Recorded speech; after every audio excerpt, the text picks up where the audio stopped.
Hi, this is Roger in Finland, and today we're gonna take a quick look in how to sync audio and video automatically in Davinci Resolve. This should be a quick video, so I think it qualifies for impatient ones in general, so no special section today.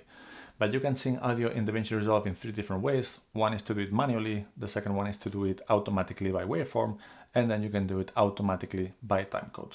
I'm gonna assume today that you're a hobbyist and that you don't use or you don't even know what timecode is, like me. So we're gonna be in practice only doing the auto syncing with by waveform and then also manually because it's still relevant.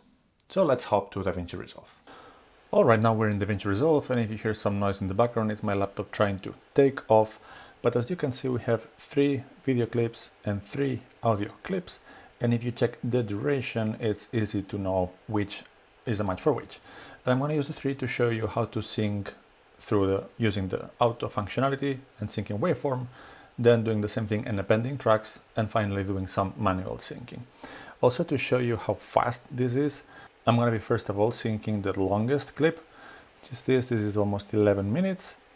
This is the other one, and what I'm going to do is right click, auto sync audio, and here what I'll do is based on waveform and append tracks. Now you can see it, analyzes it, and well, it's done. And now before this had 2 tracks, and now it added this 3rd track. And these audio tracks are from the Zoom H1n, and they are mono, and this is what it did. Then I'm going to choose this second longest one, and I'll do the same. Select them both, right click, auto sync audio, based on waveform, and this will actually overwrite the original audio from the video file with the audio file. And you will see that in the amount of audio channels. So this is even faster than before, but now we have 1 audio track. Now, if I go to the edit page, and I will just start any new timeline, but this was the long clip, and if I drag it here, you can see that it has the video track, the scratch audio from the camera itself, and this is the synced track. And Resolve, what it did, it was either clipping or adding silence in the beginning or at the end, and cutting everything at the length of the video clip.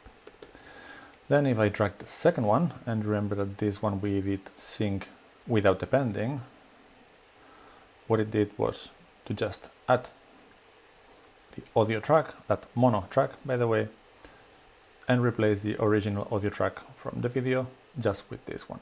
So I always end up removing this track here, so this is the workflow that I usually use, so I don't need to bother with that at all. And the syncing, it just works fantastically. Then the third way to do this is manually, so let's do that. I have my video track, I have my audio track, I put them more or less on top of each other, and now what I'll do is zoom in and show you why clapping was a good idea. I'm almost done. I'm going to zoom this even a little bit more. Let me hide this, let me hide this. I'm going to make the tracks bigger so it's easier for me and easier for you to see. And you can see it will probably be already quite okay. Let's check that. See? That was good enough. Now that I'm zoomed in, if I would have to still adjust this, which doesn't seem necessary, but I still want to show you something, is now if I'm all the way zoomed in, I drag the video file, check that it jumps in frames. So that's the minimum increment that the video file jumps. But if I would be here or there and it would jump a little bit too much, the trick is that if you want to make small adjustments, the audio tracks move in much smaller increments and are easier to synchronize. There we go. This is our full timeline. And this is nice and sync. Distance between this. Once again, we did this manually. We did this one by auto syncing the audio with the waveform and auto syncing the audio with the waveform and append.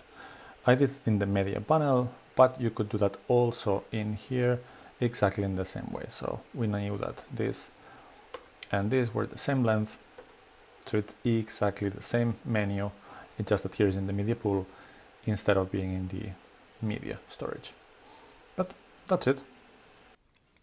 And for who is this useful? It's useful for anyone that shoots with external audio recording.